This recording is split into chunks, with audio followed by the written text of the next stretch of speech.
Hey guys, the last example is of course a word problem. Everybody hates word problems, but I just want to show you how cool it is to actually know how to use the quadratic formula.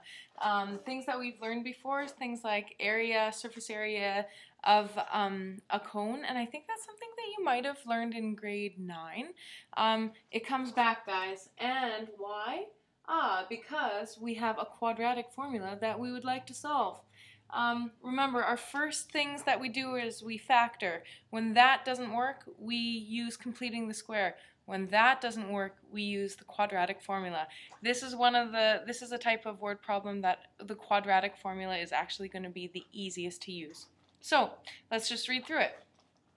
The surface area A of a cone with radius r and slant height s is given by the formula A equals pi rs plus pi r squared.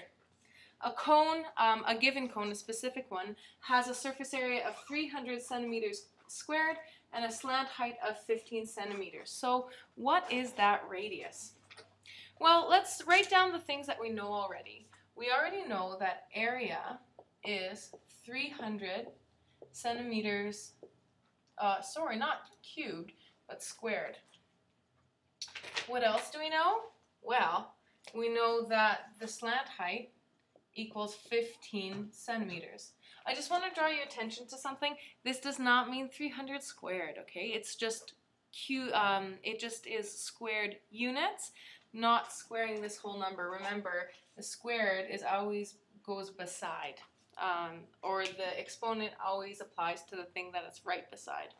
Whereas it makes sense that a slant height, something like this, is in just regular units, no squared or anything. So, since we know that, let's plug in the things that we know into this formula.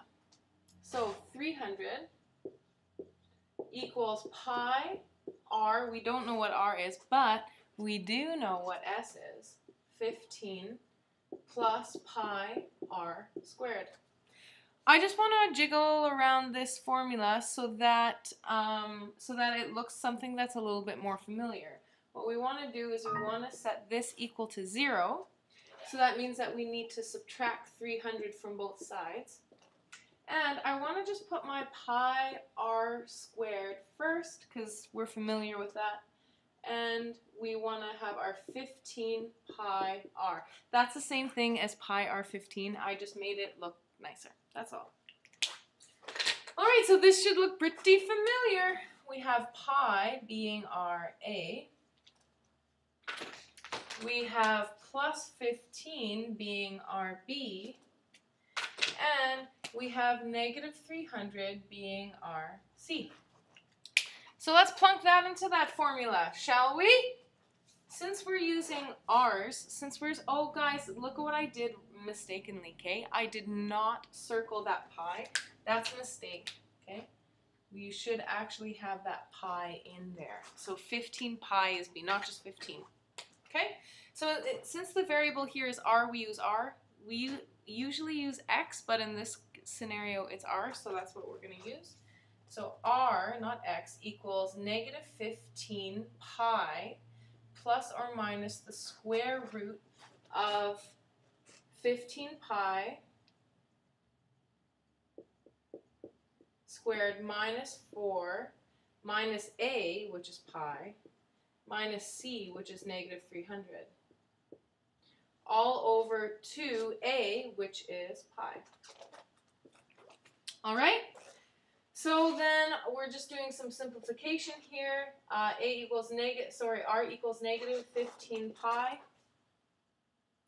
plus or minus the square root of 225 pi squared plus 1200 pi all over 2 pi. All right, folks. So if we put it into our calculator properly, we will find out that r equals two values, right? We have negative 15 minus, which, guys, is going to be negative. Can that actually be a solution? No, we can't have a negative radius. So then we go for the other one.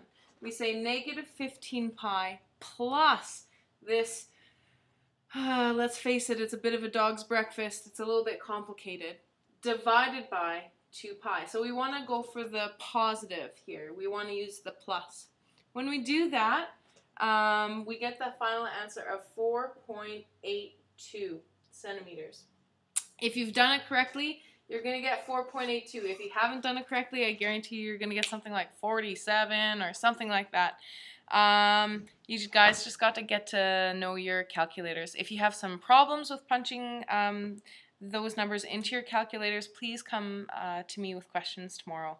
I will gladly help you with that, because now I have time to actually help you with that sort of thing, like learning how to use our calculators, which is sometimes legitimately difficult. All right, so hope you took down all these notes. That's going to be your ticket into class tomorrow. And I think that tomorrow's class is going to be really productive. I'm really looking forward to this. See you later, guys.